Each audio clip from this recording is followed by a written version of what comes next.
ಸ್ನೇಹಿತರೆ, media masters ನ್ಯೂಸ್ಗೆ ಸ್ವಾಗತ. ಗೆಳೆಯರೆ, ಲೋಕಸಭಾ ಚುನಾವಣೆಗೆ ದೇಶ ಸಜ್ಜಾಗ್ತಾ ಇದೆ. ಸಾಕಷ್ಟು ರಾಜ್ಯಗಳಲ್ಲಿ ಈಗಾಗಲೇ ರಾಜಕೀಯ ಬೆಳವಣಿಗೆಗಳು ಜೋರಾಗಿ ನಡೀತಾ ಇವೆ. ಅದರಲ್ಲೂ ದಕ್ಷಿಣ ಭಾರತದ ತಮಿಳುನಾಡಿನಲ್ಲಿ ಲೋಕಸಭಾ ಚುನಾವಣೆಯ ಕಿಚ್ಚು ಹೆಚ್ಚಾಗ್ತಾ ಇದೆ. ಹೇಗಾದ್ರೂ ಮಾಡಿ ತನ್ನ ಹಿಂದಿನ ದಾಖಲೆಗಳನ್ನ ಮುರಿದು ತಮಿಳುನಾಡಿನಲ್ಲಿ 5ರಿಂದ 6 ಸೀಟ್ಗಳನ್ನ ಗೆಲ್ಲಬೇಕು ಅಂತ ಬಿಜೆಪಿ ಪಣ ತೊಟ್ಟಂತೆ ಕಾಣ್ತಾ ಇದೆ. ಈ ಬಾರಿ ತಮಿಳುನಾಡಿನಲ್ಲಿ ಬದಲಾವಣೆಯ ಕೂಗು ಕೇಳಬಹುದು ಅಂತ ಹೇಳಲಾಗ್ತಾ ಇದೆ.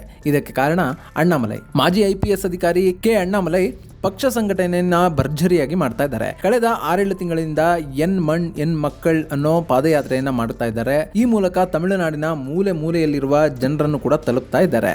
ಅಲ್ಲದೆ ತಮ್ಮ ಪಾದಯಾತ್ರೆಯ ಸಂದರ್ಭದಲ್ಲಿ DMK ಪಕ್ಷದ ಭ್ರಷ್ಟಾಚಾರಗಳನ್ನ, ಕುಟುಂಬ ರಾಜಕಾರಣವನ್ನ, ತಮಿಳುನಾಡಿನ ಬಗ್ಗೆ ಅವರು ವಹಿಸಿರುವಂತಹ ನಿರ್ಲಕ್ಷ್ಯವನ್ನ, ತಮಿಳುನಾಡು ಸರ್ಕಾರದ ಮಂತ್ರಿಗಳ ಭ್ರಷ್ಟಾಚಾರವನ್ನ ಜನರ ಮುಂದೆ ಇಡ್ತಾ ಇದ್ದಾರೆ. ಹಾಗೆಯೇ ಬಿಜೆಪಿ ಸರ್ಕಾರ ಅಧಿಕಾರಕ್ಕೆ ಬಂದ್ರೆ ಏನೆಲ್ಲ ಮಾಡಬಹುದು, ಕೇಂದ್ರದಲ್ಲಿ ಯಾಕೆ ಬಿಜೆಪಿ ಸರ್ಕಾರವೇ ಅಧಿಕಾರಕ್ಕೆ ಬರಬೇಕು ಅನ್ನೋದನ್ನ ಜನರಿಗೆ ಮುಟ್ಟಿಸುವ ಕೆಲಸವನ್ನ ಅಣ್ಣಾಮಲೈ ಮಾಡ್ತಾ ಇದ್ದಾರೆ. ಈ ಸಂದರ್ಭದಲ್ಲಿ ಅಣ್ಣಾಮಲೈ ತಮಿಳುನಾಡಿನಲ್ಲಿ ಉದಯೋನ್ಮುಖ ನಾಯಕರಾಗಿ ಹೊರಹೊಮ್ಮತಾ ಇದ್ದಾರೆ. ಆ ಕಾರಣದಿಂದಲೇ NDA ಮೈತ್ರಿಯಿಂದ ಹೊರಬಂದಿದ್ದ AIADMK ಪಕ್ಷದ ನಾಯಕರು ಸಾಲು ಸಾಲಾಗಿ ಬಿಜೆಪಿಯನ್ನ ಸೇರ್ತಾ ಇದ್ದಾರೆ. ಅಲ್ಲದೆ ತಮಿಳುನಾಡಿನ ಮಾಜಿ ಮುಖ್ಯಮಂತ್ರಿ ಕೂಡ ಬಿಜೆಪಿಯ ಜೊತೆ ಹೋಗೋದಾಗಿ, ಪ್ರಧಾನಿ ಮೋದಿ ಅವರನ್ನ ಮತ್ತೊಂದು ಬಾರಿಗೆ ಎಲೆಕ್ಟ್ ಮಾಡೋದಾಗಿ ಹೇಳ್ತಾ ಇದ್ದಾರೆ.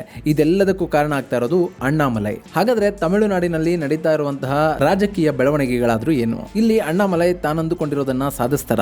AIADMK NDAನ ಬಿಟ್ಟು ತಪ್ಪು ಮಾಡಿತಾ? ಈ ಬಗ್ಗೆ ಒಂದಷ್ಟು ಮಾಹಿತಿಯನ್ನ ನಾವಿಲ್ಲಿ ನೋಡೋಣ.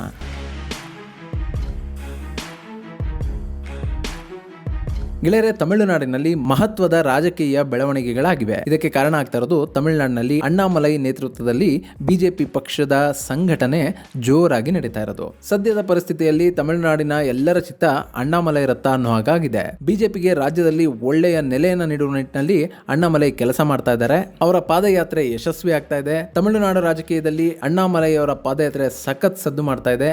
ಈ ಮೂಲಕ ಅಣ್ಣಾಮಲೈ ಬಿಜೆಪಿ ಪಕ್ಷದ ಸಂಘಟನೆಯನ್ನ ಹೆಚ್ಚು ಮಾಡ್ತಾ ಇದ್ದಾರೆ. ಈ ಮೂಲಕ ಅಣ್ಣಾಮಲೈ ಲೋಕಸಭಾ ಎಲೆಕ್ಷನ್ ಬಗ್ಗೆ ಮಾತ್ರವೇ ಗಮನ ಹರಿಸಿಲ್ಲ, ಬದಲಾಗಿ ಮುಂದಿನ ದಿನಗಳಲ್ಲಿ ತಮಿಳುನಾಡಿನಲ್ಲಿ ಬಿಜೆಪಿ ಪಕ್ಷದ ಬೇರುಗಳನ್ನ ಭದ್ರಗೊಳಿಸುವ ನಿಟ್ಟಿನಲ್ಲಿ ಸಾಕಷ್ಟು ಕೆಲಸವನ್ನ ಮಾಡ್ತಾ ಇದ್ದಾರೆ. ಹೀಗಾಗಿನೇ ಅಣ್ಣಾಮಲೈ ಈ ಹಿಂದಿನಿಂದಲೂ ಲೋಕಸಭಾ ಚುನಾವಣೆಗೆ ಏಕಾಂಗಿಯಾಗಿ ಸ್ಪರ್ಧಿಸಬೇಕು ಅನ್ನೋ ಮಾತುಗಳನ್ನ ಹೇಳ್ತಾ ಇದ್ರು. ಆದರೆ ಆ ಸಂದರ್ಭದಲ್ಲಿ AIADMK NDAಯ ಮಿತ್ರ ಪಕ್ಷವಾಗಿತ್ತು. ಹೀಗಾಗಿ ಬಿಜೆಪಿ NDA ಮಿತ್ರ ಪಕ್ಷದ ಜೊತೆಗೂಡಿ ಲೋಕಸಭಾ ಚುನಾವಣೆಯನ್ನ ಎದುರಿಸುವ ಬಗ್ಗೆ ಯೋಚನೆ ಮಾಡ್ತಾ ಇತ್ತು. ಆದರೆ ಇದ್ದಕ್ಕಿದ್ದಾಗೆ ಪಳನಿಸ್ವಾಮಿ ನೇತೃತ್ವದ AIADMK NDA ಮೈತ್ರಿಕೂಟವನ್ನು ತೊರೆಯಿತು. ಆ ಬಳಿಕ ಅಣ್ಣಾಮಲೈ ಹಾಗೂ AIADMK ನಾಯಕರ ನಡುವೆ ವಾಕ್ ಸಮರಗಳು ಏರ್ಪಟ್ಟವು. ಅಣ್ಣಾಮಲೈ ತಮ್ಮ ಪಕ್ಷದ ನಾಯಕರನ್ನ ಸೆಳೆತಿದ್ದಾರೆ ಅಂತ ಪಳನಿಸ್ವಾಮಿ ಆರೋಪ ಮಾಡಿದ್ರು.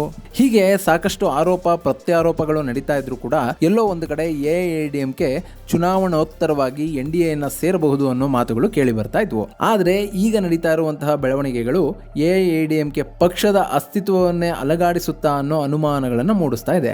ಯಾಕಂದ್ರೆ AIADMK ಪಕ್ಷದ ಮಾಜಿ ಸಂಸದ, ಮಾಜಿ ಶಾಸಕರು ಸೇರಿದಾಗೆ ಒಟ್ಟು 15 ಮಂದಿ ಈಗಾಗಲೇ ಬಿಜೆಪಿಯ ಕೈ ಹಿಡಿದಿದ್ದಾರೆ. ಅವರೆಲ್ಲರೂ ಕೂಡ ಅಣ್ಣಾಮಲೈ ನೇತೃತ್ವದಲ್ಲಿ ಕಮಲ ಪಕ್ಷವನ್ನ ಸೇರಿದ್ದು ಈ ಬಾರಿಯ ಲೋಕಸಭಾ ಚುನಾವಣೆಯನ್ನ ಚಾಲೆಂಜ್ ಆಗಿ ತೆಗೆದುಕೊಂಡಿದ್ದಾರೆ.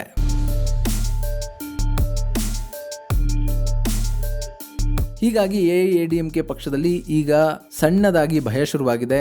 ಅಣ್ಣಾಮಲೈ ಹೋಗ್ತಾ ಇರುವಂತಹ ಸ್ಪೀಡ್ಗೆ AIADMK ಎಲ್ಲಿ ನುಚ್ಚು ನೂರಾಗುತ್ತೋ ಅನ್ನೋ ಭಯ ಆ ಪಕ್ಷದ ನಾಯಕರನ್ನ ಕಾಡ್ತಾ ಇದೆ. ಆದ್ರೆ ಪಳನಿಸ್ವಾಮಿ ಮಾತ್ರ ತಾವು ಈ ಬಾರಿ ಏಕಾಂಗಿಯಾಗಿ ಲೋಕಸಭಾ ಚುನಾವಣೆಯನ್ನು ಎದುರಿಸ್ತೀವಿ, ನಾವು ಯಾವುದೇ ಕಾರಣಕ್ಕೂ ಬಿಜೆಪಿಯ ಜೊತೆ ಹೋಗೋದಿಲ್ಲ ಅನ್ನೋ ಮಾತುಗಳನ್ನ ಆಡ್ತಾ ಇದ್ದಾರೆ. ಇಲ್ಲಿ AIADMK ಯಾಕಿಷ್ಟು ಧೈರ್ಯವಾಗಿ ಈ ಮಾತನ್ನ ಹೇಳ್ತಾ ಇದೆ ಅನ್ನೋದಕ್ಕೂ ಕೂಡ ಒಂದಷ್ಟು ಕಾರಣಗಳಿವೆ. ಗೆಳೆಯರೆ, DMK ಪಕ್ಷ ಈ ಬಾರಿ ತಮಿಳುನಾಡಿನಲ್ಲಿ ಅಧಿಕಾರವನ್ನ ಹಿಡಿದಿರಬಹುದು. ಆದ್ರೆ ಕೊಂಗುನಾಡು ಪ್ರದೇಶ ಅಂದ್ರೆ ಕೊಯಮತ್ತೂರ್, ಧರ್ಮಪುರಿ, ಸೇಲಂ, ಕರೂರ್ ಈ ಭಾಗದಲ್ಲಿ AIADMK ಇನ್ನೂ ಕೂಡ ತನ್ನ ಅಸ್ತಿತ್ವವನ್ನು ಉಳಿಸಿಕೊಂಡಿದೆ.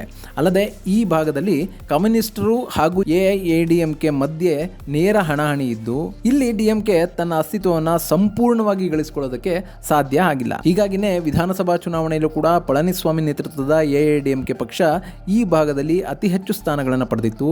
ಇನ್ನು ಲೋಕಸಭಾ ಚುನಾವಣೆ ಅಂತ ಬಂದಾಗ ಈ ಕೊಂಗುನಾಡು ಪ್ರದೇಶ ಏನಿದೆ, ಇಲ್ಲಿ 10 ಲೋಕಸಭಾ ಕ್ಷೇತ್ರಗಳಿವೆ.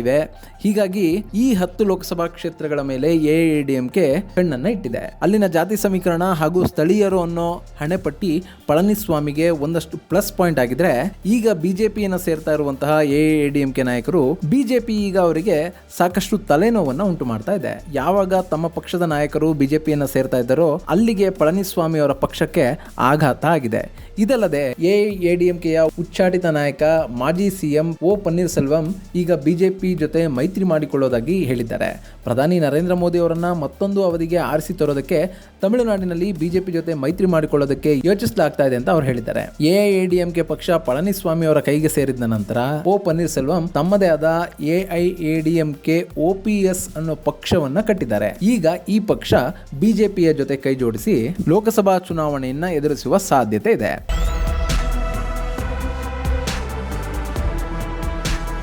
ಇಲ್ಲಿ ಈಗಾಗಲೇ ಅಣ್ಣಾಮಲೈ ಬಿಜೆಪಿಯ ತತ್ವ ಸಿದ್ಧಾಂತಗಳನ್ನ ನಂಬಿ ತಮ್ಮ ಪಕ್ಷಕ್ಕೆ ಬರುವವರು ಹಾಗೂ NDA ಮೈತ್ರಿಕೂಟಕ್ಕೆ ಸೇರುವವರಿಗೆ ತುಂಬು ಹೃದಯದ ಸ್ವಾಗತ ಅಂತ ಹೇಳಿದ್ದಾರೆ. ಈ ಮೂಲಕ ತಮಿಳುನಾಡಿನಲ್ಲಿ NDA ಬಾಗಿಲು ಎಲ್ಲಾ ಪಕ್ಷಗಳಿಗೂ ಕೂಡ ತೆರೆದಿದೆ ಅನ್ನೋ ಸಂದೇಶವನ್ನ ಅಣ್ಣಾಮಲೈ ಕೊಡ್ತಾ ಇದ್ದಾರೆ. ಇದು DMKಯ ವಿರುದ್ಧದ ರಾಜಕಾರಣ ಅಂತ ಹೇಳಲಾಗ್ತಾ ಇದೆ. ಗೆಳೆಯರೆ, ತಮಿಳುನಾಡಿನಲ್ಲಿ DMK ಮತ್ತು ಎಐಎಡಿಎಂಕೆಗಳು ಎರಡು ಪ್ರಬಲ ಪಕ್ಷಗಳಾಗಿದ್ವು. ಆದ್ರೆ ಜಯಲಲಿತಾ ಅವರ ಸಾವಿನ ನಂತರ ಪಕ್ಷದಲ್ಲಿ ಉಂಟಾದ ರಾಜಕೀಯ ಅಸ್ಥಿರತೆ, ನಾಯಕತ್ವಕ್ಕಾಗಿ ಉಂಟಾದ ಸಂಘರ್ಷಗಳು ಪಕ್ಷವನ್ನ ಸಾಕಷ್ಟು ವೀಕ್ ಮಾಡಿದೆ.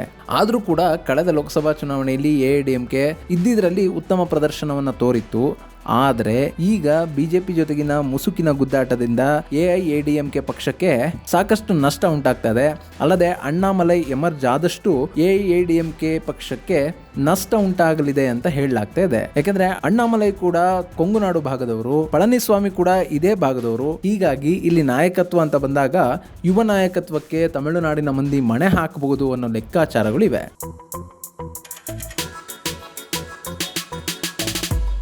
ಇಲ್ಲಿ ಅಣ್ಣಾಮಲೈ ಅವರ ಬೆನ್ನಿಗೆ ಬಿಜೆಪಿಯ ಹಿರಿಯ ನಾಯಕರು ನಿಂತಿದ್ದಾರೆ. ತಮಿಳುನಾಡಿನ ರಾಜಕೀಯದ ಬಗ್ಗೆ ಪ್ರತಿಕ್ರಿಯೆಯನ್ನು ಕೊಟ್ಟಿರುವ ಗೃಹ ಸಚಿವ ಅಮಿತ್ ಶಾ, ನಮ್ಮ ತತ್ವ ಸಿದ್ಧಾಂತಗಳನ್ನು ಒಪ್ಪಿ ಮೈತ್ರಿ ಮಾಡಿಕೊಳ್ಳೋರಿಗೆ ಬಿಜೆಪಿ ಪಕ್ಷ ಸ್ವಾಗತ ಮಾಡುತ್ತೆ. ಆದರೆ ತಮಿಳುನಾಡಿನಲ್ಲಿ ತಾವು ಏಕಾಂಗಿಯಾಗಿ ಸ್ಪರ್ಧಿಸೋದಕ್ಕೆ ಇಷ್ಟಪಡೋದಾಗಿ ಅವರು ಹೇಳಿದ್ದಾರೆ. ಈ ಮೂಲಕ ಅಣ್ಣಾಮಲೈ ಅವರ ನಾಯಕತ್ವವನ್ನು ಬಿಜೆಪಿ ಪಕ್ಷ ಕೂಡ ಒಪ್ಪಿದೆ.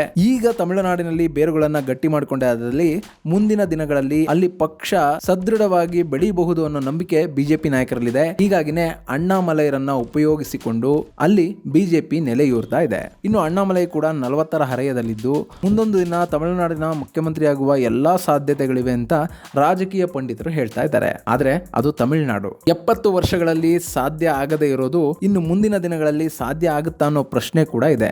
ಇದಲ್ಲದೆ ತಮಿಳುನಾಡಿನಲ್ಲಿ ದಳಪತಿ ವಿಜಯ್ ಅವರ ಪಕ್ಷ ಕೂಡ ಮುಂದಿನ ದಿನಗಳಲ್ಲಿ ಅಖಾಡಕ್ಕೆ ಧುಮುಕಲಿದೆ.